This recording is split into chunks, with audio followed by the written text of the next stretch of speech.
观众朋友们，大家好，欢迎光临深邃视野。在继续我们的欧洲文明之旅之前，我想先给大家梳理一下欧洲的人种和语言差异，以便大家能够更加清晰地理解今天欧洲国家形成的背后动因。要理解印欧语系，我们首先要回到一个更根本的问题：语言从哪里来？它和我们人类自身的历史，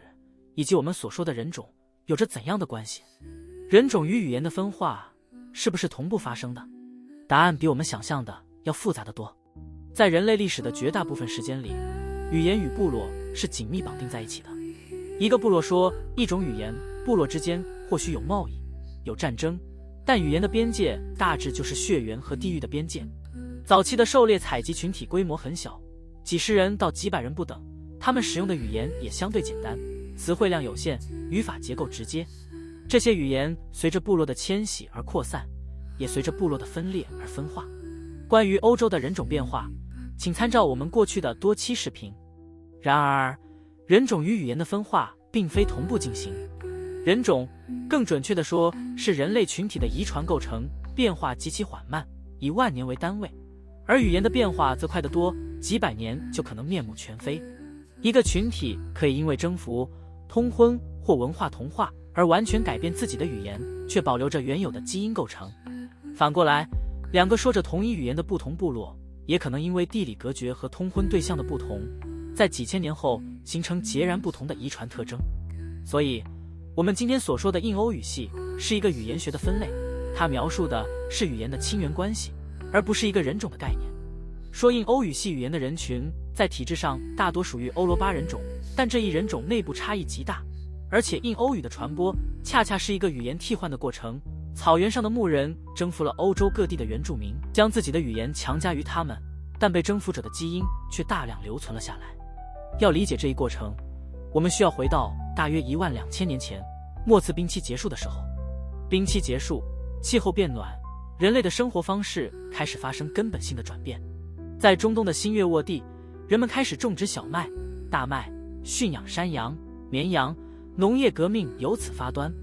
农业带来了人口密度的急剧增长，带来了定居生活和复杂的社会组织，也带来了语言的大规模扩张。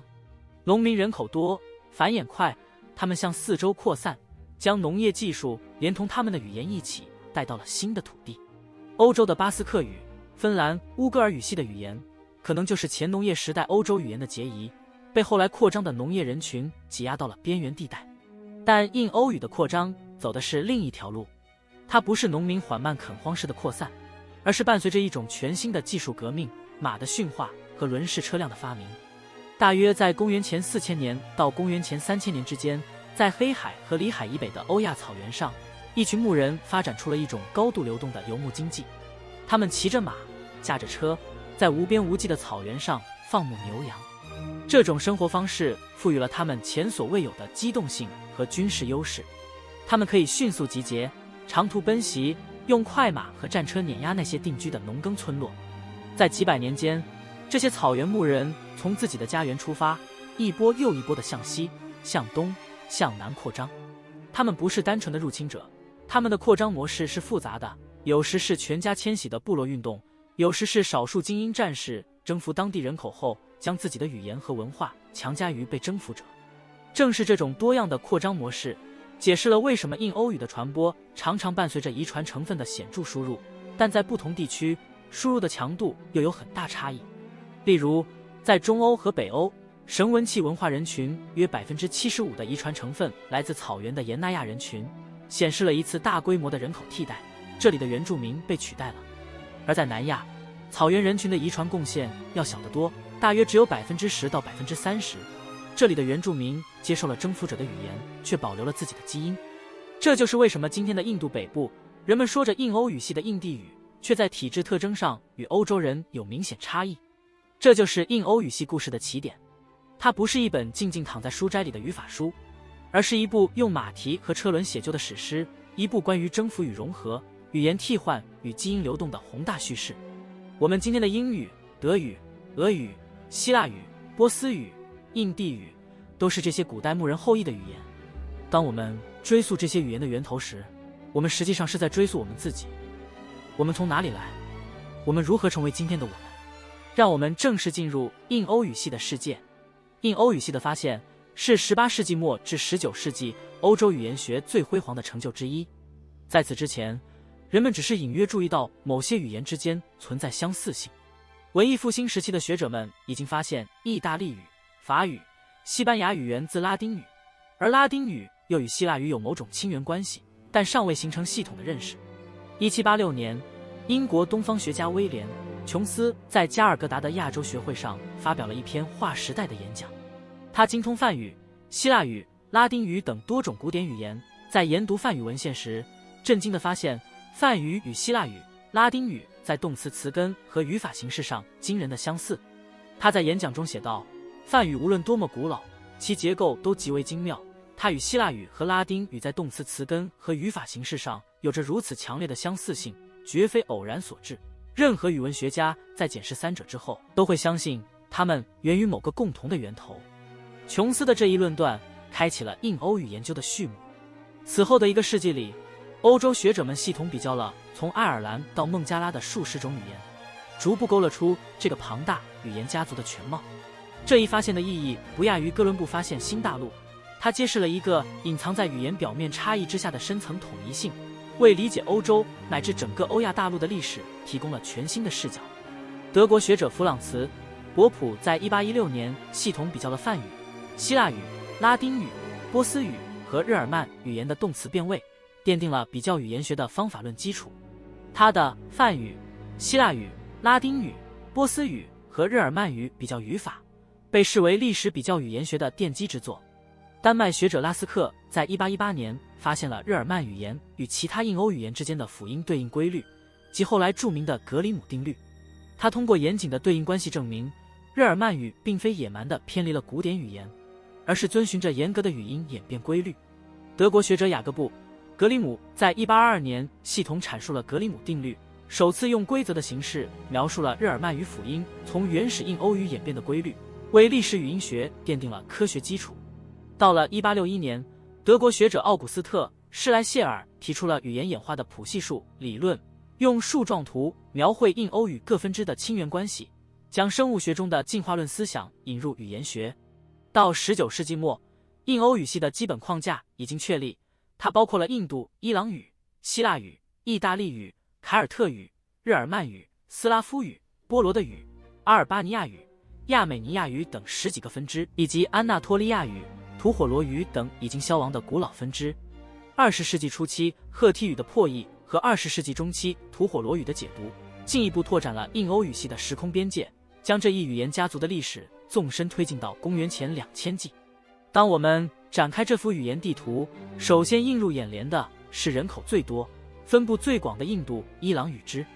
印度伊朗语支拥有超过15亿使用者，是印欧语系中当之无愧的巨擘。它的印度雅利安语组中，梵语是最古老的代表。公元前1500年左右的离句吠陀是印欧语系最古老的文献之一。梵语在语音上极其保守，完整保留了原始印欧语的元音系统和3组色音对立，是印欧比较语言学的基石。现代继承者包括印地语、乌尔都语、孟加拉语、旁遮普语等数十种语言，覆盖印度北部和中部的大部分地区。这些现代语言的语音系统经历了深刻变化，元音系统简化，辅音出现卷舌化，着送气音成为显著特征，反映了与达罗毗荼语言长期接触的历史。罗姆语，也就是我们常说的吉普赛语，也属于这一语组。随着罗姆人向西迁徙，传至欧洲各地，其语音中吸收了沿途多种语言的成分。伊朗语组则包括古波斯语和阿维斯陀语，前者是阿契美尼德王朝的官方语言，后者是索罗亚斯德教的经典语言。现代语言包括波斯语、普什图语、库尔德语、塔吉克语、俾路支语等。伊朗语支在语音上经历了大规模的音变，原始伊朗语中的着送气音轻化 s 在特定位置演变为 h， 元音系统简化。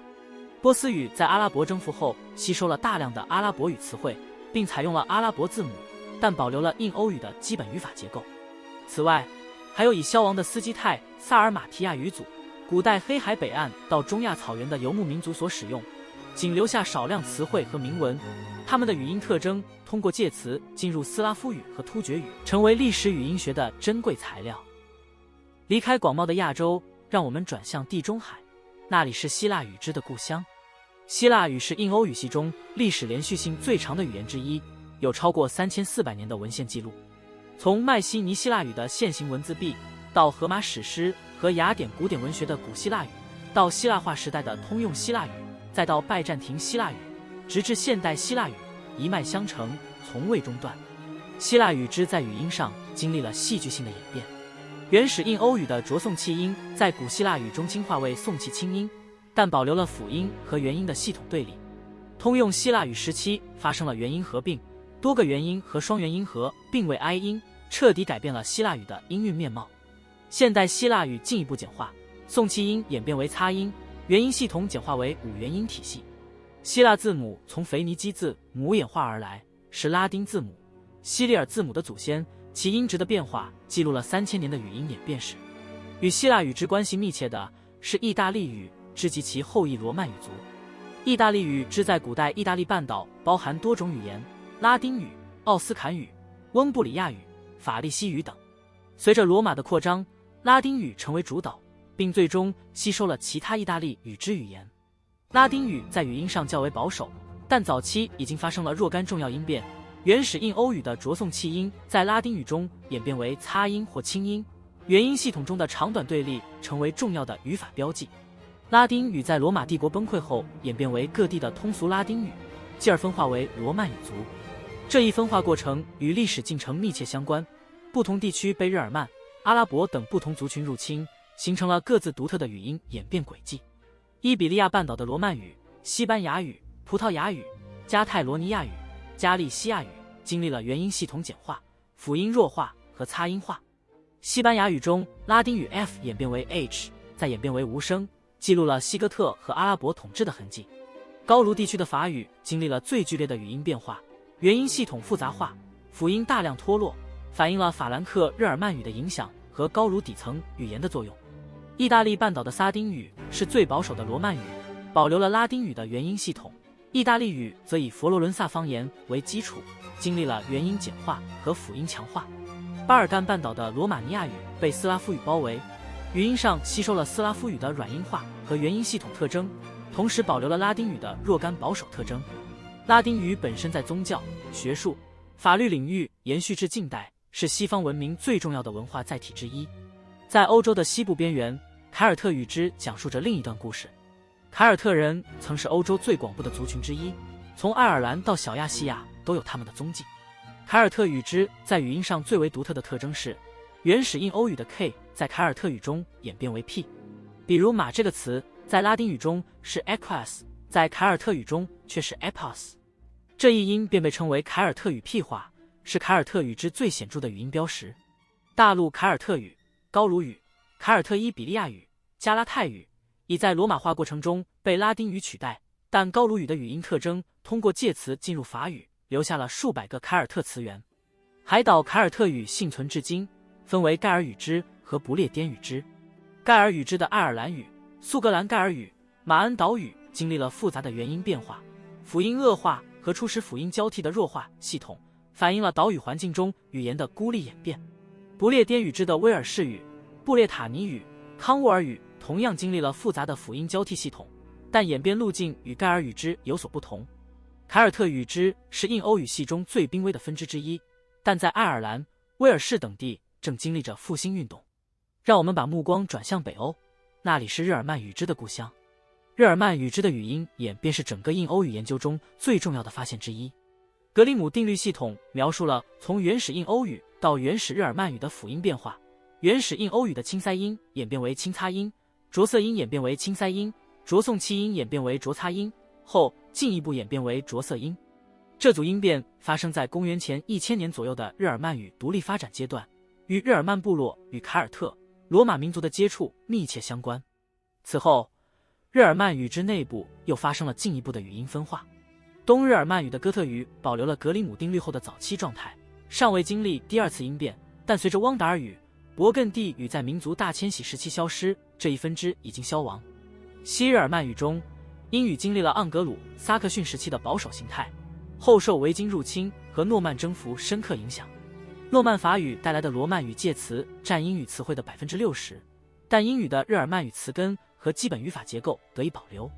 英语的语音经历了元音大推移，从1400年到1700年，这场音变彻底改变了元音系统的音值，成为英语与欧洲大陆日耳曼语差异的关键原因。德语则经历了第二次音变，将部分清色音演变为擦音或色擦音，形成了高地德语与低地德语的分野。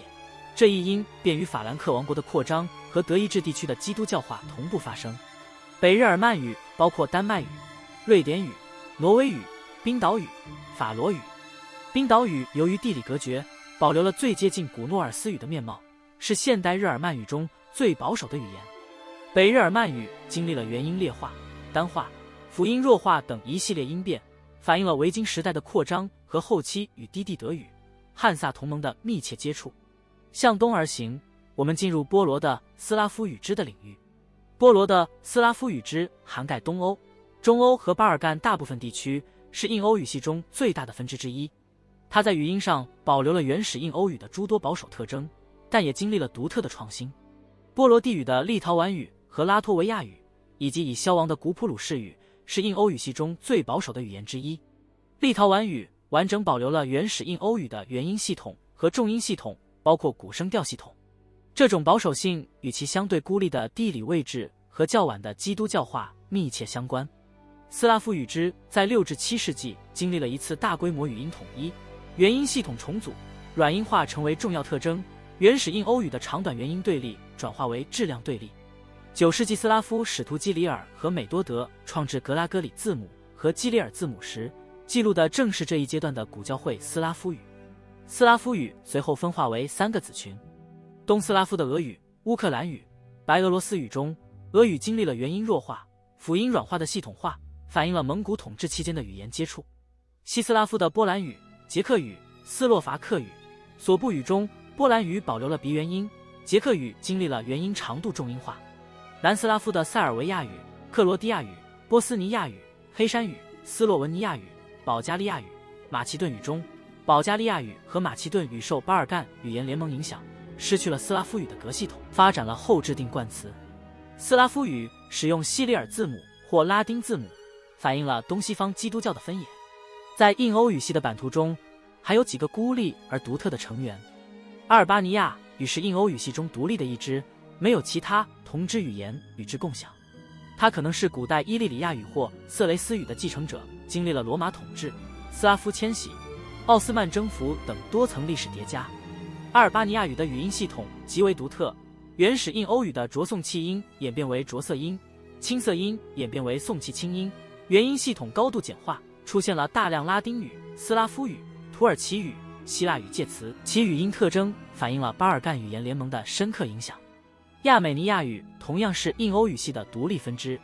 古亚美尼亚语文现始于5世纪，有其独特的字母系统，由梅斯罗普、马什托茨于405年创造。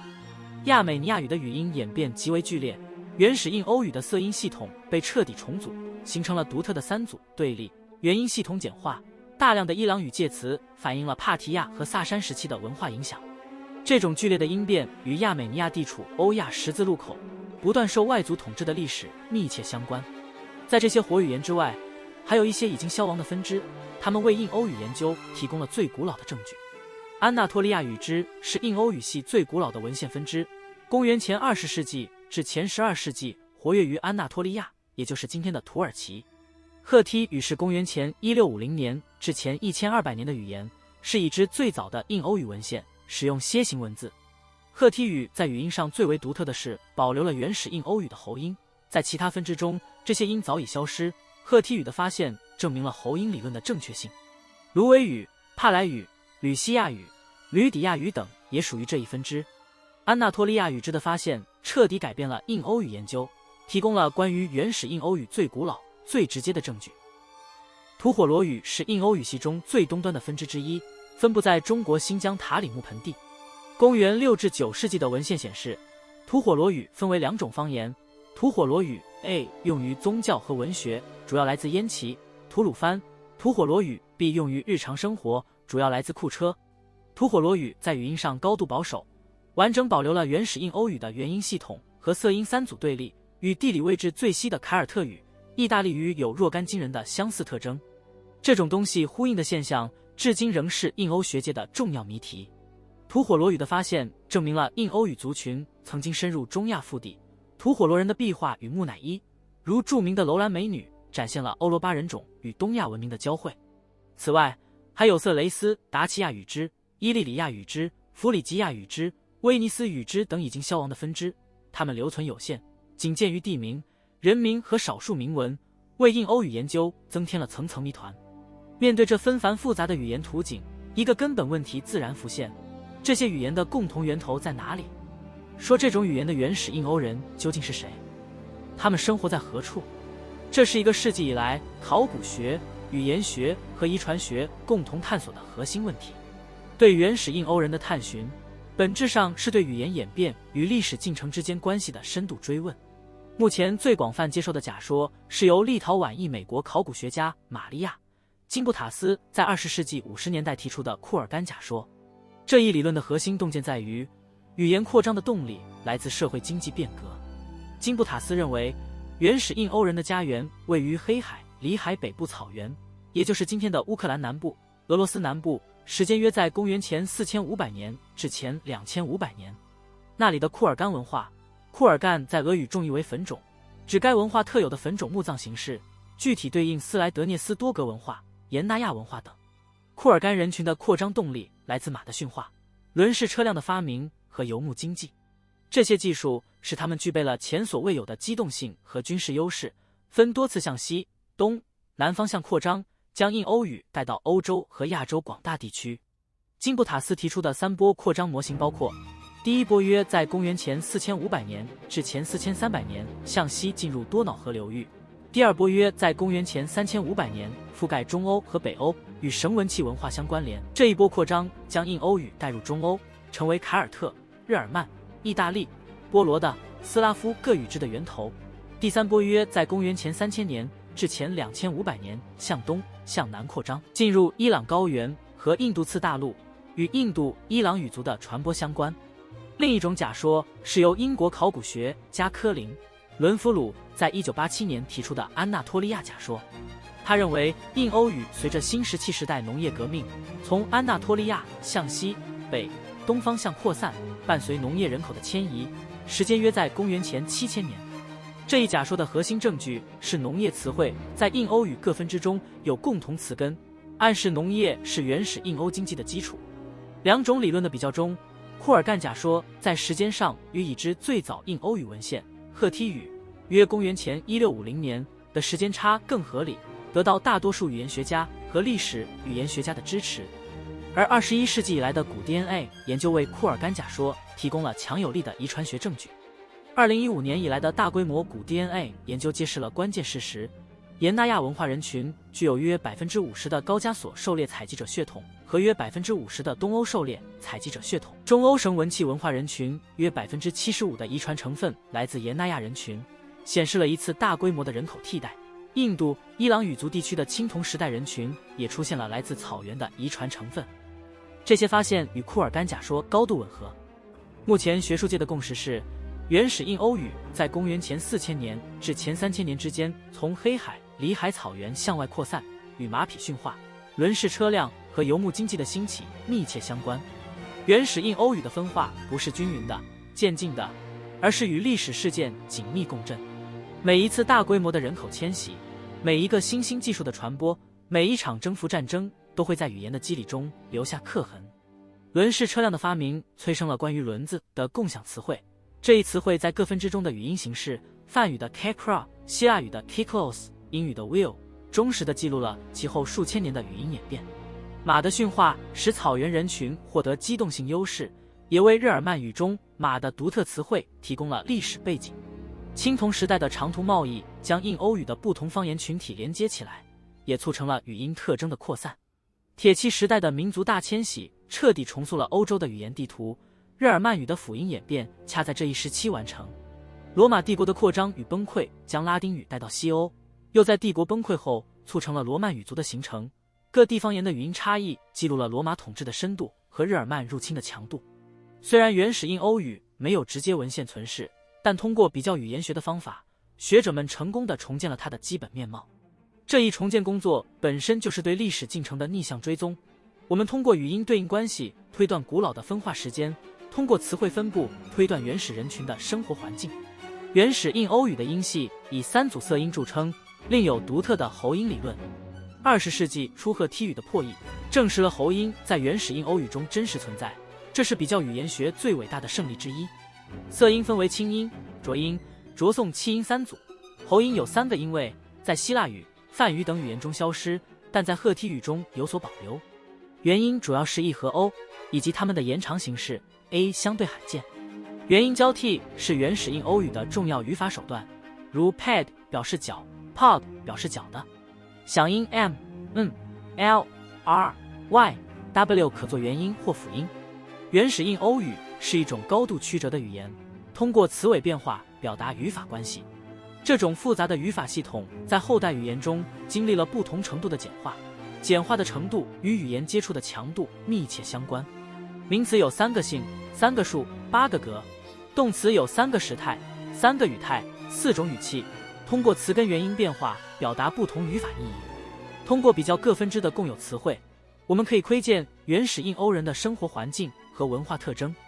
这些词汇的语音形式在不同语言中的对应关系，构成了我们追溯历史进程的最可靠证据。在自然与环境方面，原始印欧人已经知道熊、狼、马、牛、羊等动物，知道雪和水。他们的天赋概念体现在 dyws 这个词中。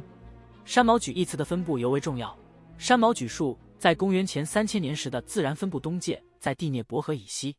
这一词汇在印度伊朗语中缺失，暗示了原始印欧语人群的分裂时间早于山毛榉的东扩，或者原始印欧语家园位于山毛榉分布区以西。这一证据支持了库尔干假说，而不利于安纳托利亚假说。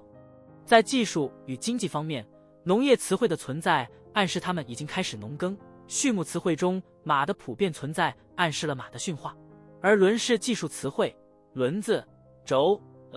的跨分支存在，证明原始印欧人在分裂之前已经拥有轮式车辆。